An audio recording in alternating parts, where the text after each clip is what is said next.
De Heer zij met u en met uw geest. Uit het heilige evangelie van onze Heer Jezus Christus volgens Lucas. Lof zij u Christus. In die tijd sprak Jezus tot zijn leerlingen: er was eens een rijk man. Hij had een rentmeester die bij hem werd aangeklaagd omdat hij zijn bezit verkwiste. Hij riep hem dus en vroeg: wat hoor ik daar van u? Geef rekenschap van uw beheer, want gij kunt niet langer rentmeester blijven. Toen redeneerde de rentmeester bij zichzelf: wat zal ik doen nu mijn heer mij het rentmeesterschap afneemt? Spitten kan ik niet en bedelen, daarvoor schaam ik mij. Ik weet al wat ik ga doen, opdat ik na mijn ontslag als rentmeester onderdak vind. Hij ontbood de schuldenaars van zijn heer één voor één en zei tot de eerste: hoeveel zijt ge aan mijn meester schuldig? Deze antwoordde: 100 vaten olie. Maar hij zei: hier hebt u schuldbekentenis en ga gauw zitten en schrijf 50. Daarop vroeg hij nog aan een tweede: en hoeveel zijt gij schuldig? Deze antwoordde: 100 maten tarwe. Hij zei hem: hier hebt u schuldbekentenis, schrijf 80. De Heer prees het in de onrechtvaardige rentmeester dat hij met overleg had gehandeld. Want de kinderen van deze wereld handelen onderling met meer overleg dan de kinderen van het licht. Zo zeg ik u ook: maakt u vrienden door middel van de onrechtvaardige mammon, opdat zij, wanneer die u komt ontvallen, u in de eeuwige tenten opnemen. Wie betrouwbaar is in het kleinste, is ook betrouwbaar in het grote. En wie onrechtvaardig is in het kleinste, is ook onrechtvaardig in het grote. Zijt ge dus niet betrouwbaar geweest met betrekking tot de onrechtvaardige mammon, wie zal u dan het waarachtige goed toevertrouwen? Als ge niet betrouwbaar zijt geweest in het beheren van andermans goed, wie zal u dan geven wat gij het uwe kunt noemen? Geen knecht kan 2 heren dienen, want hij zal dan de een haten en de ander liefhebben. Ofwel de een aanhangen en de ander verachten. Ge kunt niet God dienen en de mammon. Zo spreekt de Heer. Wij danken God.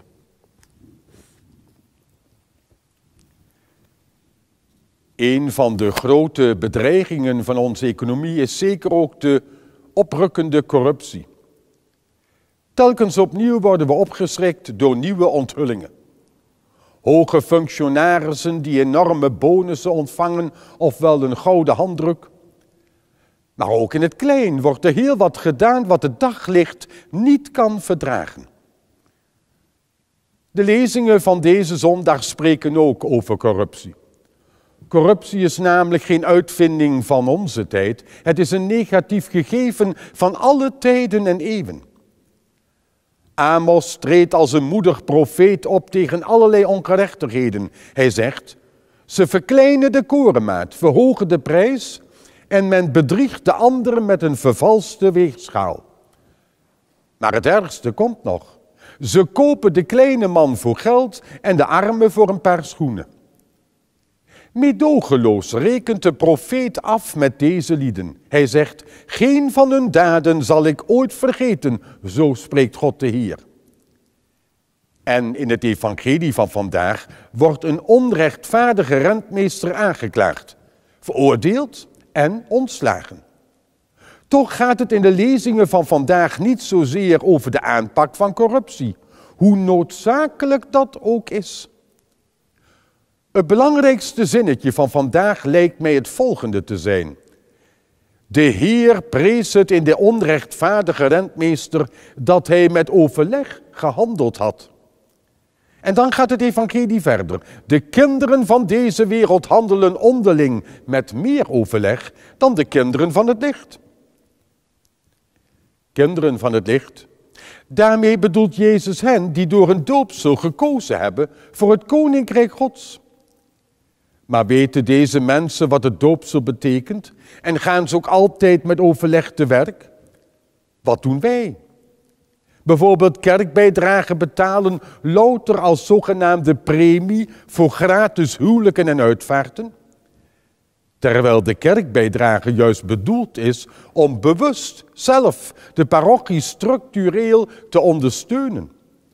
Of men steekt een kaarsje aan in een Mariakapelletje en meent louter daarom al een serieus christen en kerkganger te zijn.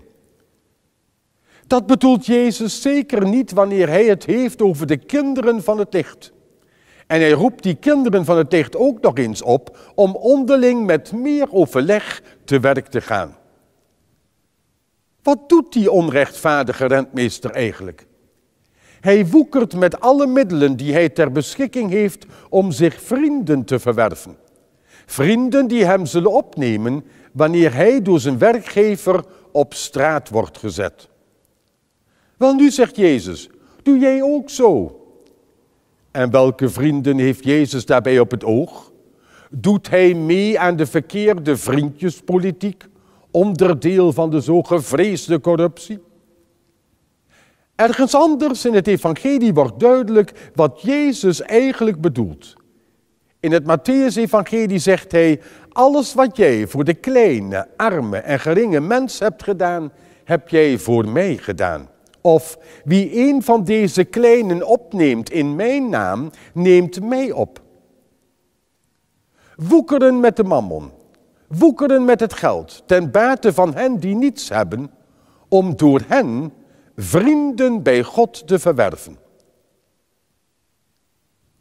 Geen knecht kan 2 heren dienen, want hij zal dan de een haten en de ander liefhebben, ofwel de een aanhangen en de ander verachten. Gij kunt niet God dienen en het geld. Jezus zegt eigenlijk zo woekeren met het geld, dat wij door het dienen van de ander, met name de kleinen en geringen, dat we daardoor ons vrienden verwerven. Opdat wanneer ons het geld komt te ontvallen, deze ons opnemen in Gods eeuwige tenten. Het is dus het omgekeerde van corruptie. Zo loskomen van het geld, dat ik het een ander gun. Met name die mensen die onder armoede gebukt gaan, om zo bewust rijk te worden en te zijn bij God. En dat lukt alleen als wij woekeren met onze vermogens van verstand, hart en wil, om te zien hoe rijk wij juist met God zijn. Paulus zegt het ons vandaag voor. Eén is de middelaar tussen God en de mensen, Christus Jezus, die zichzelf heeft gegeven als losprijs voor allen. Dat wij er dus voor zorgen in deze prijzen van de Christus te vallen, door dankzij God los te komen op een christelijke wijze van het geld. Amen.